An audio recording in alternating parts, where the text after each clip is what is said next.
Hey guys, how's it going? So first of all, thank you to MW241 for leaving a comment and asking a question in my previous video. And he asked how to learn tones in Mandarin Chinese. So if you want one of your questions answered either in the comments or in the video, don't forget to leave me a comment below. I read all of them. So yeah, so he asked, how do you learn tones in Mandarin Chinese? Now, before I answer this video, just a quick precursor. I am still in the beginning stages of learning Mandarin, but I do have a fair bit of experience learning tones when it comes to Cantonese.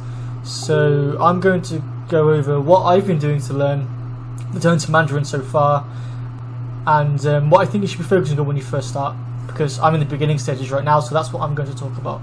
Okay, so first of all, if you're in the beginning stages, then being able to hear them clearly always has to come before trying to produce them, because if you can't even hear them tones correctly and clearly, then how are you supposed to get them right when you're speaking? It's just too difficult. So I think the focus should be spend a lot of time on listening at the start, but before you do that, it's probably best to just kind of get a really superficial idea of what the tones actually are. So what I like to do is literally just go onto YouTube and type in the search bar, what are the tones in Mandarin Chinese or something like that, and just find any short video with not too much jargon and just watch that to get them to describe what the tones actually are, and then you'll find out, okay, these are the 4 tones and there's this one neutral tone. If you see a 20-minute long video with tons of drills and tone changes and all these stuff, then probably ignore that, because it's just too long and there'll be too much jargon in it. But you just want to know and get a rough idea of what they are.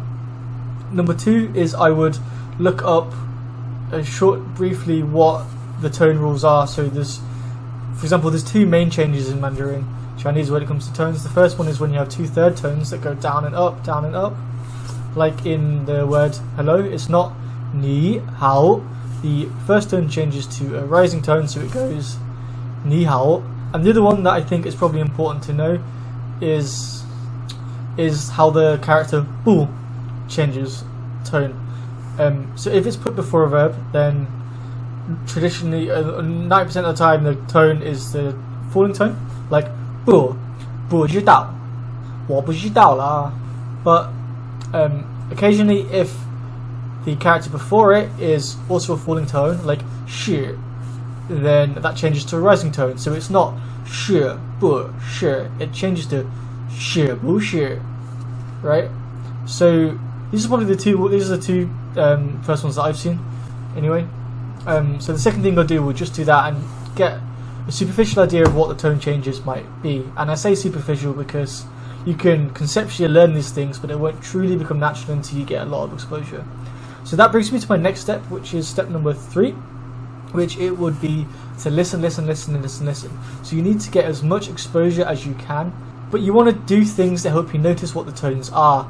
So in my case, I do a lot of listening at the same time as reading the pinyin, because the pinyin has the tone markers above the letters, so you can read and listen to the same thing, and that way you can see it's a rising tone, and then you can hear out for it and go, okay, that's what that one sounds like, and you can really pair up the pinyin to what you're hearing. And this, I think, helps accelerate the process and get used to picking up the tones in context. And I like to listen to dialogues, so I've been listening to dialogues from my beginner's textbook and just going through that. And then finally, after that, is what I like to do is I like to also study them in slightly smaller chunks. So I sentence mine, put them into Anki, and I use the Chinese support plugin to generate the pinyin for that with the tones.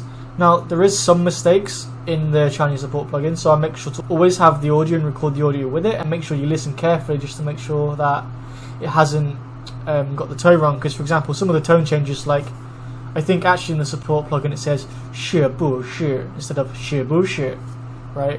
So you want to make sure you listen carefully and you can actually hear what it is, and don't rely too much on the pinyin.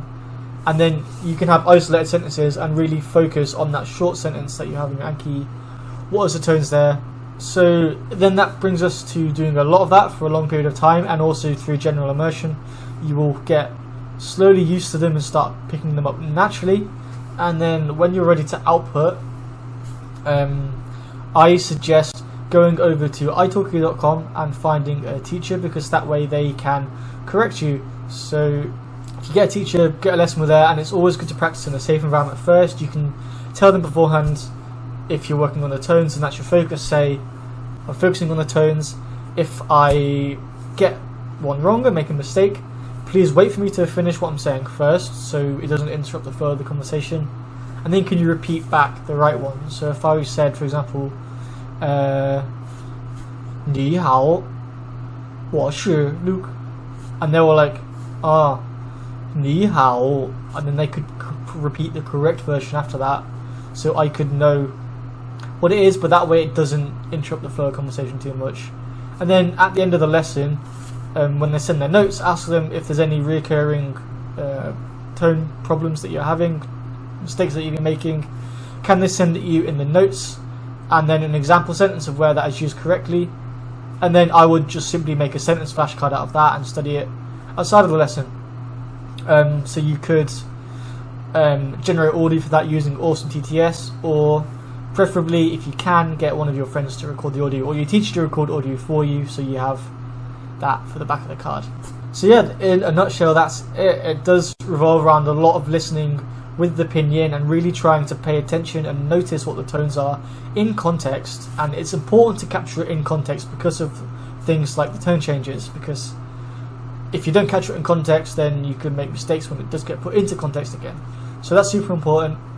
But yeah, and this does seem super intimidating at first, but just focus on comprehension at the start and really being able to listen to tones clearly in context.